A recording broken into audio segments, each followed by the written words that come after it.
Good morning, student. Today I will teach you adsorption of gases on solid.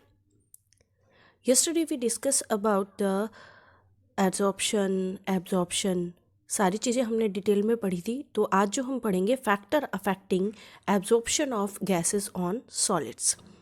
तो बेटा first जो factor है जो अफेक्ट करता है वो कौन सा अफेक्ट करता है? Nature of gases.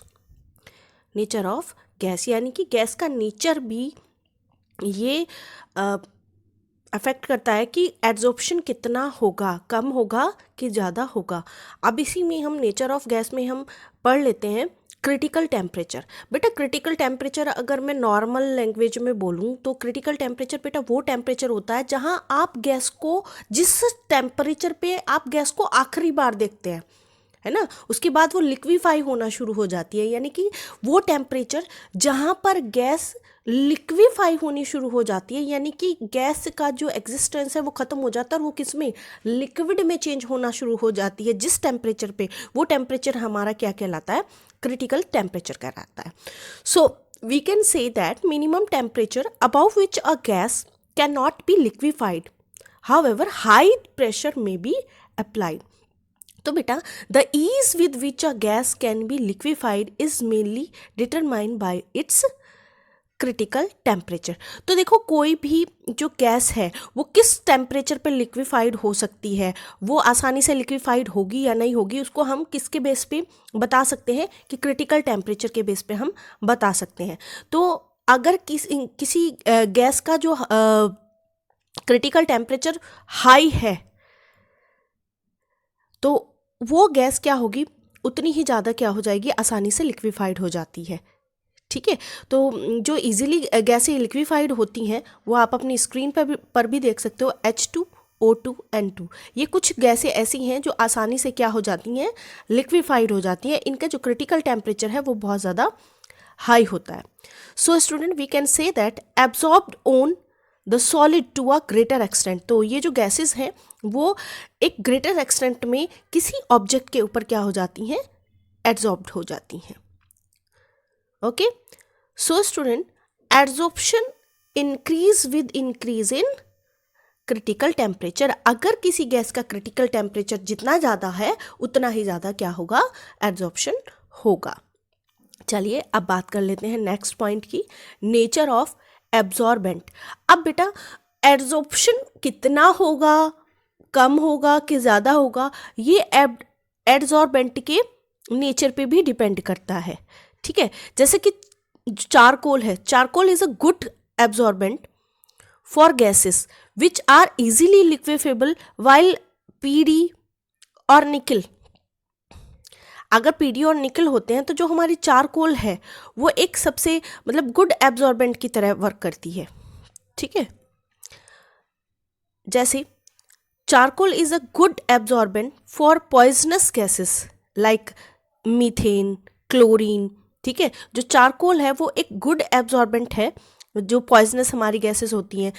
यानी कि चारकोल को ज़्यादातर, जैसे कोल माइन होती है उसमें बहुत ज़्यादा मीथेन गैसेस और बहुत सारी पॉइजनस गैसेस उसमें फॉर्म्ड होती है, इसलिए वहाँ पर सबसे ज़्यादा क्या होता है, जो चारकोल के जो मास्क होते हैं वो यूज़ किए जाते हैं. So student note for O2 and N2. ठीक है. जो चारकोल है वो पॉइजनस गैसेस के लिए अच्छी है, ऑक्सीजन और नाइट्रोजन के लिए नहीं, क्योंकि charcoal with already absorbed N2 और O2. If CH4 and chlorine is passed over it, then O2 and N2 is displaced by CH4 and chlorine, form charcoal called competing absorption. तो ये हमारा क्या कहलाता है, इस तरह का जो एब्जॉर्प्शन है वो competing absorption कहलाता है. क्लियर. इसके बाद थर्ड पॉइंट पे आते हैं, स्पेसिफिक एरिया ऑफ एब्जॉर्बेंट. ठीक है. Specific area of an adsorbing solid is the surface area available for the adsorption per gram of the absorbent. More is the specific area, greater is the absorption. तो specific area जितना ज़्यादा होगा उतना ही ज़्यादा क्या होगा, हमारा एब्जॉर्प्शन होगा. Now come to the activation of absorbent.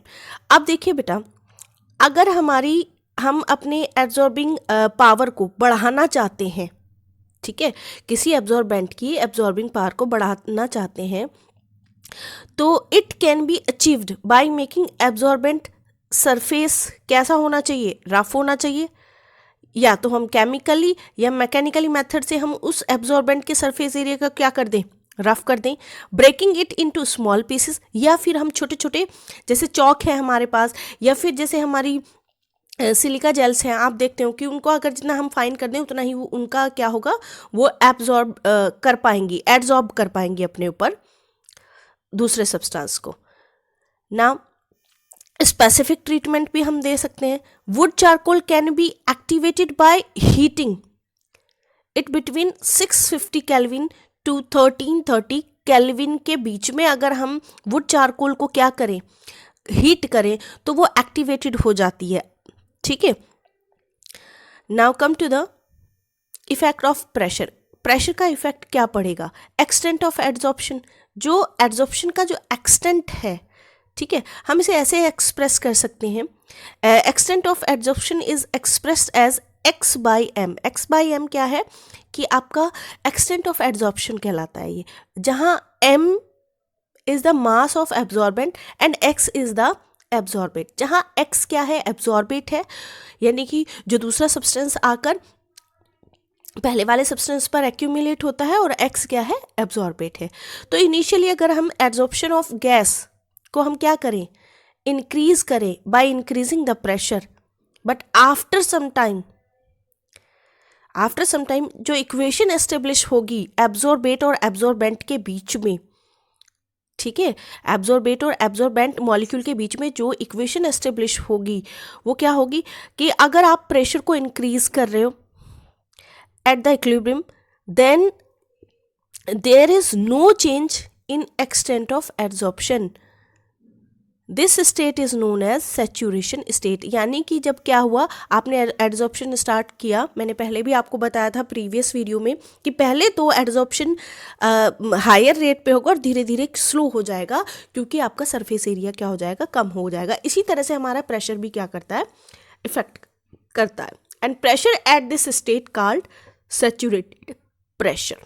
ठीक है, तो बेटा इसी चीज़ का जो रिलेशन है वो फ्रेंडलिच ने किया, उन्होंने एक ग्राफ प्लॉट किया, a graph drawn between extent of adsorption x by M and the pressure p of the gas at constant temperature, और इसी को हम क्या कहते हैं, एड्जॉर्प्शन आइसोथर्म कहते हैं। तो बेटा इन्होंने क्या किया, लो टेम्परेचर पे इन्होंने कहा कि जो लो प्रेशर पे x by M directly proportional किसके होता है, प्रेशर के। ठीक है, यानी कि x by M is directly proportional to pressure, and we can write this x by M is equal to kp, p is the constant. यही ग्राफ इन्होंने किस पे प्लॉट किया, एट हायर प्रेशर पे।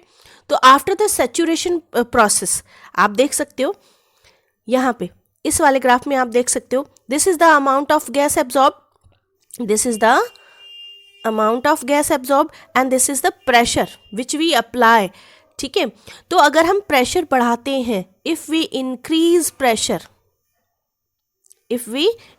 प्रेशर, तो पहले तो आपका एब्जॉर्प्शन बढ़ेगा, उसके बाद क्या हो जाएगा, ये आपका क्या हो जाता है, कांस्टेंट हो जाता है। ठीक है, तो आफ्टर ये जो पॉइंट है PS is the saturation point, PS is the saturation point. तो after saturation pressure x by M is independent of pressure, means no change in x और m, यानी कि जो आपका प्रेशर है वो इससे क्या होता है, इंडिपेंडेंट होगा। अगर आप प्रेशर बढ़ा रहे हैं, हाई कर रहे हैं temperature at high pressure, and it can be expressed as, इसको हम ऐसे एक्सप्रेस कर सकते हैं, x by M is directly proportional to p naught, x by M is equal to kp naught. ठीक है, इसके बराबर ये हो जाएगा। चलिए अब आते हैं, अगर हम प्रेशर क्या रखें, इंटरमीडिएट रखें, तो जो हमारा x और m है, एक्सटेंट ऑफ एब्जॉर्प्शन है, it is depend upon the p raise to power of 1 by n। ठीक है, 1 बाय n, क्लियर है।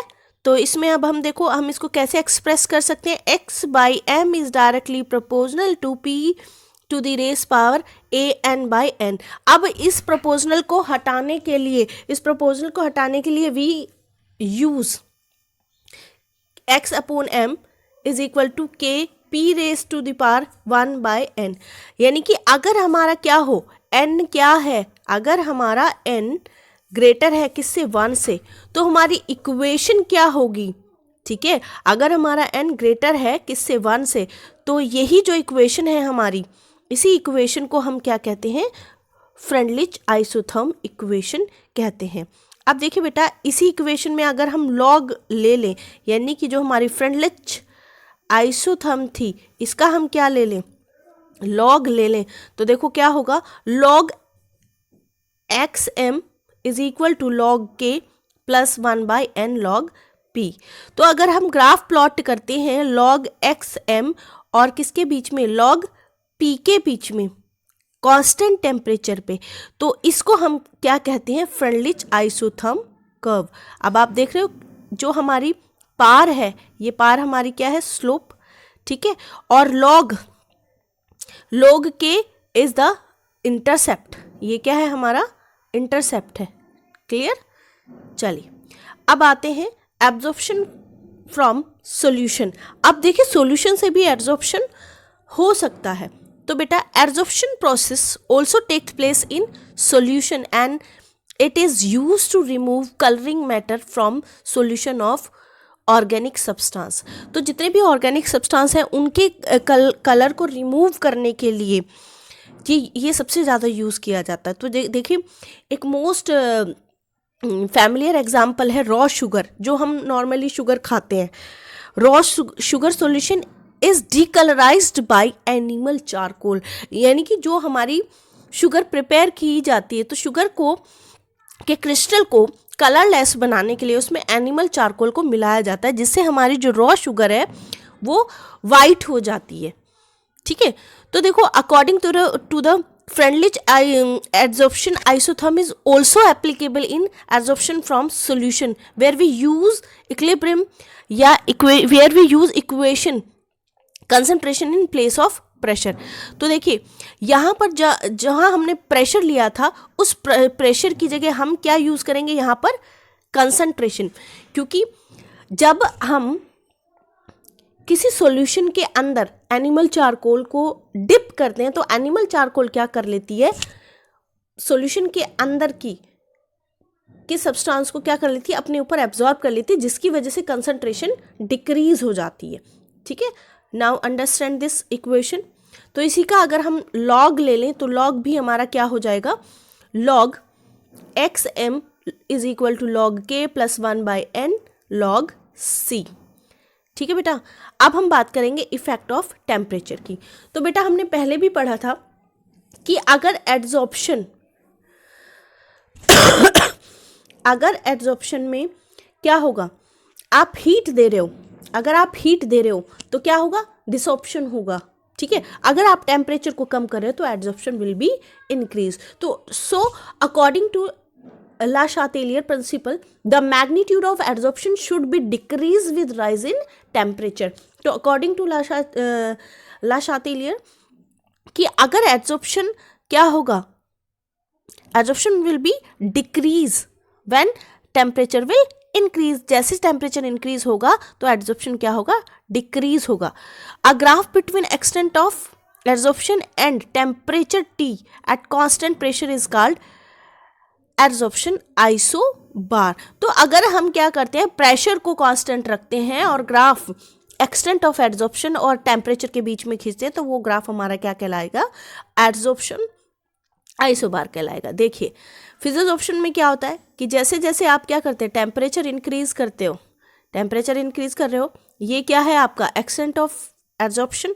अब देखिए जैसे जैसे आपने क्या किया, जैसे जैसे आपने टेम्परेचर को इंक्रीज़ किया वैसे वैसे आपका जो एड्जॉर्प्शन का जो एक्सटेंट था वो क्या हो गया, डिक्रीज हो गया, ठीक है, एट कांस्टेंट प्रेशर, ठीक है। और कीमोजॉर्प्शन में क्या होगा, देखिए कीमोजॉर्प्शन में अगर हम कोई ग्राफ प्लॉट करते हैं तो उसमें क्या होगा, जैसे आप टेम्परेचर बढ़ाओगे जैसे ही आप टेम्परेचर बढ़ाओगे तो पहले तो आपका एक्सटेंट बढ़ेगा और फिर उसके बाद क्या हो जाएगा, इंक्रीज हो जाएगा। यानी कि पहले तो टेम्परेचर बढ़ने पे क्या होगा, इसका सरफेस एरिया इंक्रीज हो जाएगा। जब सरफेस एरिया कम हो जाएगा उसके बाद क्या होगा, आपका ये कीमोजॉर्प्शन यानी कि एड्जॉर्प्शन कम हो जाएगा।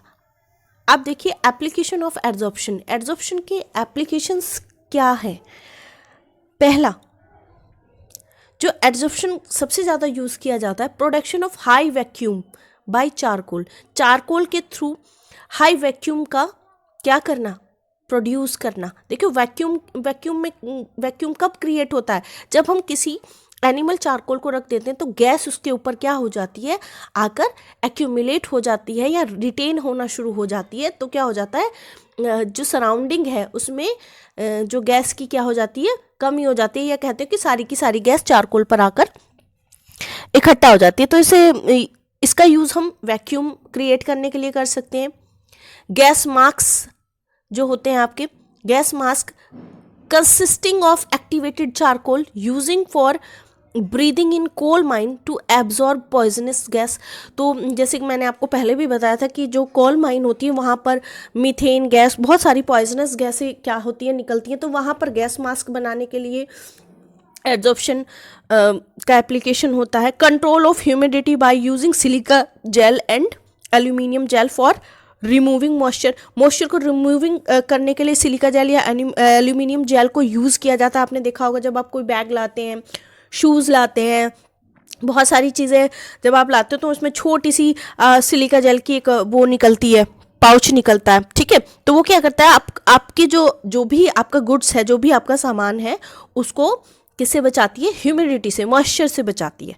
Removal of colouring matter from solution में अगर कोई कलर है उसको रिमूव कर देते हैं। जैसे अगर मैं बात करूं विनेगर का कोई सॉल्यूशन है और उसमें हम एनिमल चारकोल मिक्स कर दें, या फिर मिथाइल ऑरेंज है उसमें अगर हम एनिमल चारकोल डाल दें उस सॉल्यूशन में, तो क्या होगा, मिथाइल ऑरेंज का जो कलर है वो क्या हो जाएगा, उस सॉल्यूशन का कलर वाइट कलर का हो जाएगा। यानी कि जो कलर है वो चला जाएगा। यानी कि वो कलर कौन एब्जॉर्ब कर लेता है, वो कलर एब्जॉर्ब कर लेता है आपकी जो एनिमल चारकोल हम सॉल्यूशन में मिलाते हैं।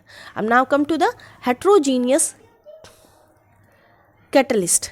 तो absorption of gas on solid surface of catalyst, जैसे हाइबर प्रोसेस की हम बात करें, अमोनिया की मैन्युफैक्चरिंग की बात करें, तो इसमें हम क्या यूज़ करते हैं, Fe को एज अ कैटलिस्ट यूज़ करते हैं, ठीक है। या contact process of sulphuric acid, वहाँ पे हम क्या यूज़ करते हैं कि जो फाइनली डिवाइड निकल होती है, ठीक है, इसके प्रेजेंस में हमारी जो सल्फ्यूरिक एसिड की जो मैन्युफैक्चरिंग है वो क्या हो जाती है, इंक्रीज हो जाती है। या फिर हम कह सकते हैं हाइड्रोजनेशन ऑफ ऑयल को हम भी यूज़ करते हैं। इसके बाद नेक्स्ट जो इसका एप्लीकेशन है एड्जॉर्प्शन का, separation of inert gas due to differ in degree of adsorption by charcoal. In curing disease, बहुत सारी डिजीज़ को इसके थ्रू क्योर किया जा सकता है। जैसे कुछ ड्रग्स यूज़ की जाती हैं जर्म्स को किल करने के लिए, गेटिंग एब्जॉर्ब ऑन देम, क्योंकि कुछ ड्रग्स यूज़ की जाती हैं जिन पर जो जर्म्स होते हैं उन ड्रग्स पर जाकर क्या हो जाते हैं, एब्जॉर्ब हो जाते हैं, और आपकी जो जिन जम्प्स की वजह से आपको प्रॉब्लम हो रही थी वो प्रॉब्लम क्या हो जाती है, रिमूव हो जाती है, ठीक है। क्रोमेटोग्राफिक एनालिसिस, आप देखिए बहुत सारे सॉल्यूशंस ऐसे होते हैं, जैसे आप पढ़ेंगे भी आगे, जो इंक होती है, आप जो ब्लैक पेन यूज़ करते हैं तो उस ब्लैक पेन में क्या होते हैं, कई सारे कलर्स मिलकर ब्लैक कलर को बनाते हैं। तो उस ब्लैक कलर की इंक में से डिफरेंट कलर के एक्सटेंट को सेपरेट करने के लिए एक क्रोमेटोग्राफिक एनालिसिस किया जाता है। वो भी किस प्रोसेस पर बेस है, वो है आपके एड्जॉर्प्शन प्रोसेस पे बेस, ठीक है। फ्रोथ फ्लोटेशन प्रोसेस में भी क्या होता है कि जो आपके डर्ट पार्टिकल्स हैं that is come to the upper surface, ठीक है, वो